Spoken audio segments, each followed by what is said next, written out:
This is the Locked On Jets podcast on this Sunday evening. I'm your host, John B. from GangGreenNation.com. If you're new to the show, this is a daily podcast covering the New York Jets. We have new episodes each day through the week, Monday through Friday, and then bonus episodes such as this one after the Jets defeat the Jacksonville Jaguars 32-25. Yes, it's the rare Sunday evening where we're coming on the air after a Jets victory. So many Jets fans are celebrating, but I guess I should begin the show by offering condolences to you tank commanders out there, because I know there are a lot of Jets fans who are rooting against the Jets.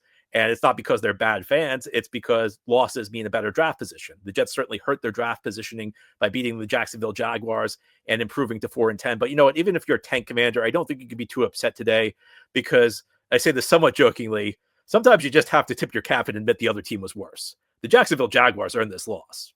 This was not a well-played game. I mean, the tape of this game is probably not going to be displayed at the Football Hall of Fame in Canton, Ohio. It was a sloppily played game by both teams. I don't think the Jets played particularly well up until the final 4 minutes of this game. But that's when Davante Adams started taking this game over. And, you know, there's some alternate universe out there where everything the Jets have done has panned out, where all these moves, all these win now moves are producing a lot of wins. And in this alternate universe, the Jets are probably making good on the promise we hope that they have. And the Jets are actually like Super Bowl contenders. And this is the type of game those Jets fans are watching on a weekly basis. A game where, you know, you don't really have a lot working for you. You know, the Jets trailed for large portions of this game against a really bad Jacksonville team. The defense was not good in this game. Mac Jones, who is a very flawed quarterback, very limited quarterback, put 25 points on the board. And he left points on the board. You know, one of the reasons Mac Jones is backup quarterback, one of the reasons he's in Jacksonville, and one of the reasons he's not in New England anymore, he's very mistake prone. And the Jaguars could have scored even more in this game than 25. And the offense, you know, the offense had 17 points in the first 56 minutes of the game. It's not like this was an offensive explosion like the Jets. You know, a week ago in Miami, I thought the offense played a really strong game from start to finish. This was not a really strong game from start to finish. But when the Jets traded for Davante Adams, I think they had games like this in mind. Games where, you know, everything's not really working for you, but you're still in the game. You know, everything hasn't gone to plan, but there's a chance to win it. And you go out there and take it. You go out there and win it.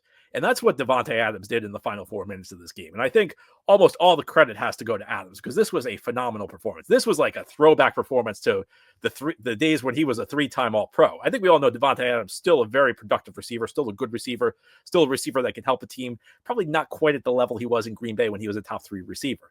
But there are games still where he looks like that Green Bay guy. And he certainly did in this game, because the last 4 minutes of this game, he had 3 catches for 135 yards. Every time the Jets needed a big play, every time the chips were down for the New York Jets, Davante Adams made a play. I mean, we can start with the 71-yard touchdown pass Aaron Rodgers threw him that put the Jets ahead. You know, vintage stuff from Rodgers to Adams. And then Adams caught the 2-point conversion. Jets had a 3-point lead. Jaguars drive down the field against this unvaunted Jets. I'm not going to use the word vaunted because it's not vaunted. This unvaunted Jets defense. Jaguars drive down the field and tie it.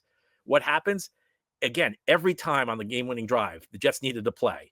Aaron Rodgers found Davante Adams.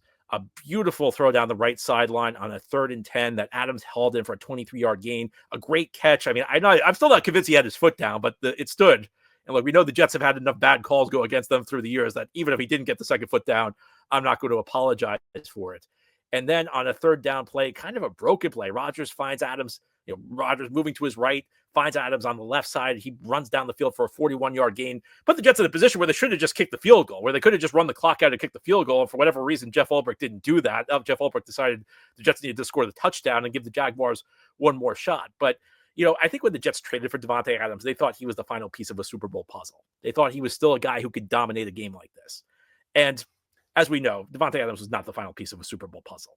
The trade for him, no matter how good he is, I think you could say the trade for him really has not panned out, because he was supposed to be the guy that put the Jets over the top. He was supposed to be the guy that took the Jets from a decent team and turned them into a Super Bowl team. And that was just not realistic. And it's nothing against Adams. There's really not, you know, it's not, he's been good since he got here, and he's been improving on a week-to-week basis. He just alone couldn't fix all the problems with this team. This team just had so many fundamental problems. But I think when the Jets made this trade, they viewed a game like this as the game where he would take over, the game where the chips were down, where the game was there to be won, where nothing else was really working for the team, because the Jets were like on their way to a loss to an absolutely dreadful Jacksonville Jaguars team, and a Jacksonville Jaguars team that didn't play that well. I mean, the Jaguars were in this game and they were making mistakes left and right. Yet when the Jets needed a big play, Davante Adams was always there to make it. Davante Adams looking like the Green Bay version of Davante Adams. And we know that, again, as good as he's been, and he has been good, I think he's actually lived up to his end of the bargain for this team. This trade has not resulted in wins for the Jets. Again, not his fault. It was the Jets made the mistake of thinking that Davante Adams alone could turn them into a Super Bowl team. He couldn't. It was never realistic to expect that. But for one day, I think we saw what the vision was supposed to be. We saw what he's capable of doing still. On another team, in another scenario, on a team that's actually a contender, he could be a big-time player. For the Jets, well, we haven't had many great moments, but at least once this season, we saw the vision. At least once this season, we saw Davante Adams do something special, and we saw Davante Adams help deliver this team a win. Now, here on the Locked On Jets podcast, we'll turn our attention to the biggest implication on this game for the New York Jets long term. That's draft position. I don't want to be negative because, look, a win's a win. I know a lot of people are excited, but this game did have draft implications. Let's dive into what they are. Obviously, it did not help the Jets in their draft positioning, and we'll talk about how much it may have hurt them as we continue here on this Sunday edition of Locked On Jets. This show is sponsored by BetterHelp. How do you stay cozy during the winter months? For some, wrapping in a blanket with a mug of hot chocolate or watching a movie with family is the best way to spend the month of December. Well, therapy is a great way to bring yourself some comfort that never goes away, even when the season changes. Therapy has so many benefits. It's helpful for learning positive coping skills and how to set boundaries. It empowers you to be the best version of yourself, and it's not just for those who've experienced major trauma. If you're thinking of starting therapy, give BetterHelp a try. It's entirely online, designed to be convenient, flexible, and suited to your schedule. Just fill out a brief questionnaire to get matched with a licensed therapist and switch therapists at any time for no additional charge. Find comfort this December with BetterHelp. Visit BetterHelp.com/LockedOn today to get 10% off your first month. That's BetterHelp, HELP.com/LockedOn.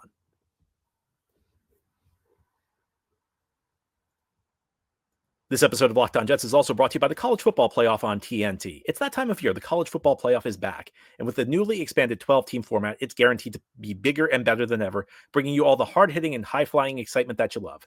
TNT Sports' coverage of the College Football Playoff begins December 21st, starting with the College Football Playoff kickoff shows presented by AT&T at 11 a.m. Eastern. Leading into our first matchup, the Southern Methodist University Mustangs battling the Penn State Nittany Lions at noon. Then the Clemson Tigers look to upset the Texas Longhorns in a showdown at 4 p.m. Eastern. Don't miss a moment of the action. Watch the College Football Playoff presented by Allstate live on TNT, True TV, TBS, and Max. This is the Locked On Jets podcast. On this Sunday evening, the New York Jets defeated the Jacksonville Jaguars 32-25 in Week 15 action. The Jets improved their record to 4-10 on the season with 3 games left to go. Let's take a look at what happens to the Jets draft positioning as a result of this win. Now, the Jets entered the weekend with the 7th overall pick in the NFL draft.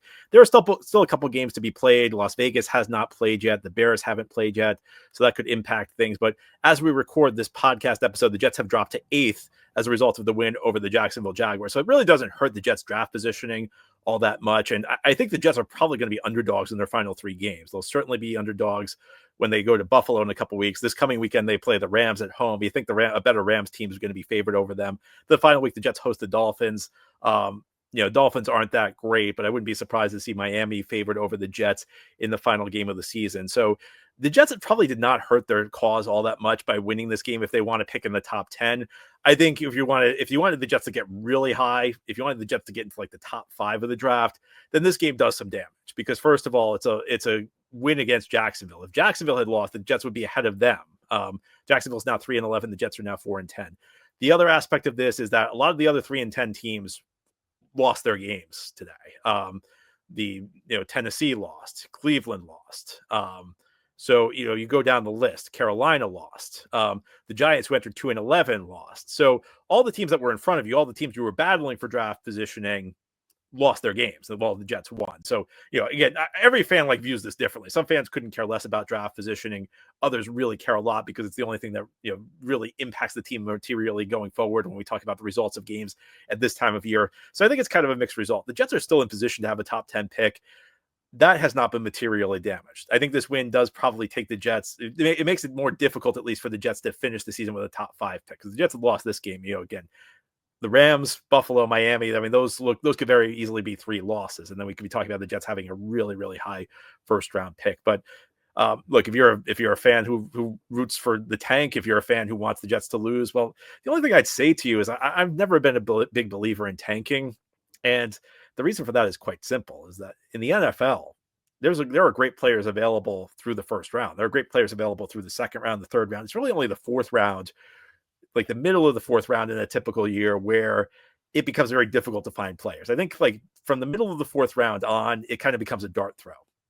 But up to that point, there are great players available no matter where you draft. And over, we've seen in this league that teams with high picks and bad front offices miss those picks. And teams with low picks and good front offices hit on picks in the first round. It's different in the NBA. People always compare it to like basketball, but basketball is different. Basketball, if you don't have a pick that's like in the top 10 or so, then it's really difficult to expect to get a good player. You know, I think in basketball, the dart throw portion of the draft begins like, I don't know, like the middle of the first round. Whereas in football, there are great players available through the first 3.5 rounds. And to an extent, I understand that, you know, draft positioning matters because, you know, if you have a pick, you can pick a player that's not available to other teams. You know, if you have the second pick, there's one guy who's not available to you. If you have the third pick, there's two guys, and so on and so on. So of course there will be players who aren't available to you the lower you pick. But at the end of the day, there's always every single year a group of quality players who are there for you, who are available to your team, no matter where you pick in the first round. So if you're a little down today, and I understand it because look, I mean, this has been a difficult Jets season. Just remember that who the Jets hire as their GM, getting the front office in place, the right people in place, is going to be far more important to this team's success than where they draft. That's always been the case. It's probably always going to be the case in the NFL. I'd much rather the Jets nail their GM hire and pick lower than have a bad GM and pick higher. So I think that's just the way you have to look at it. And look, there are only 17 games a year.